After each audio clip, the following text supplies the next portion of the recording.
I'd like to thank you all for coming here today. These bad weather conditions. Before we begin picking up other people's litter today, I would like to make a short announcement. I came here today not simply as a candidate for U.S. Senate, or only as a member of Church Wana Dubie, or as a philosopher. I am here as a civil rights leader for the real, original hippies. We are the chosen race because we have been excluded and persecuted because of our personal choices of tattoos, dress, substances we use, and other freedoms of expression. Freedom has created a more colorful race of color, a multicolored race of tattooed people with a common urine type, dirty. We come from every walk of life and every ethnic group, religion, and sexual orientation.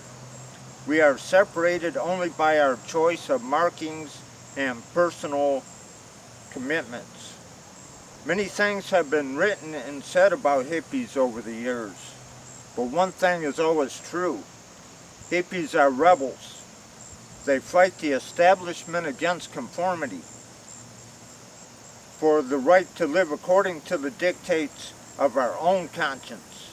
Today, the real and original hippies of the United States have to answer one of the most difficult questions they've ever been faced with. What should we do when the establishment conforms to those posing as hippies? Like many of you, I was elated to hear that marijuana had been legalized in Colorado. Earlier this month, I went to see the supposed pot-smoking paradise for myself. I am proud to say that I smoked my first legal doobie of my life while standing on top of Pikes Peak. I felt triumphant on that mountain, and I think I won a hard-fought struggle, a struggle I've had carried on for decades and spent 5 years in prison for. However, the more time I spent in Colorado, the more I realized that Colorado is not the oasis many think it is. For those that do, I am not here to cause no trouble. I'm just here to burst your bubble. Their smoke is sterile. What many are calling legalization in Colorado is really just more control and regulation by the man. Anyone who is pro-pot should think twice about this legalization. The truth is, legalizing marijuana makes it more expensive and harder to get.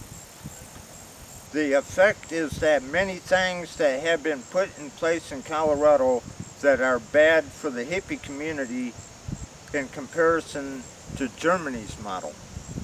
First, the marijuana is overtaxed. It makes marijuana a lot more expensive in Colorado than here in Missouri. They say that taxes are going to schools and whatever else, but the result is that it is bankrupting hippies. I know 2 hippies who moved out there just for the marijuana, but now they have both gotten haircuts and don't even smoke pot anymore because of the hassle, because they can't afford it, because they have to keep their real jobs, because of more drug testing and scrutiny. The hippies in Colorado are being wiped out. I only saw one tie-dye shirt the whole time I was there.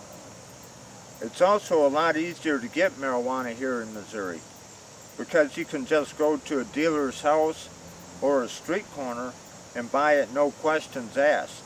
In Colorado, you can only buy it at these stores which are watched by the police. You do have to go out in the open, you have to show your ID, and you have to answer all these questions on camera and under the scrutiny of the law. The truth is, marijuana is cheaper and there is less hassle when it's illegal. Due to these factors and many others, I am today announcing that I now oppose to legalizing marijuana.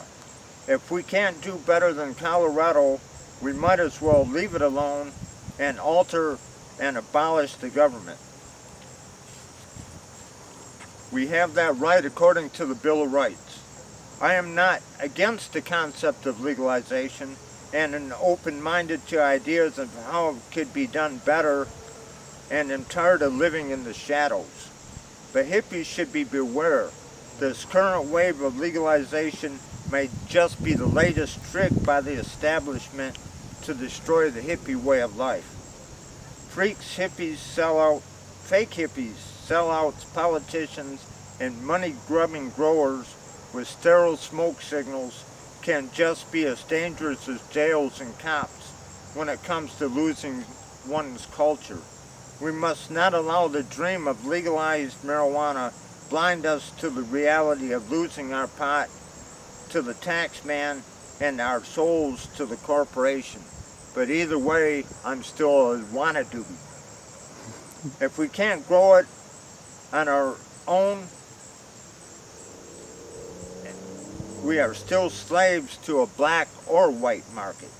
If nonconformity is my only sin, then I will be a rebel to the end.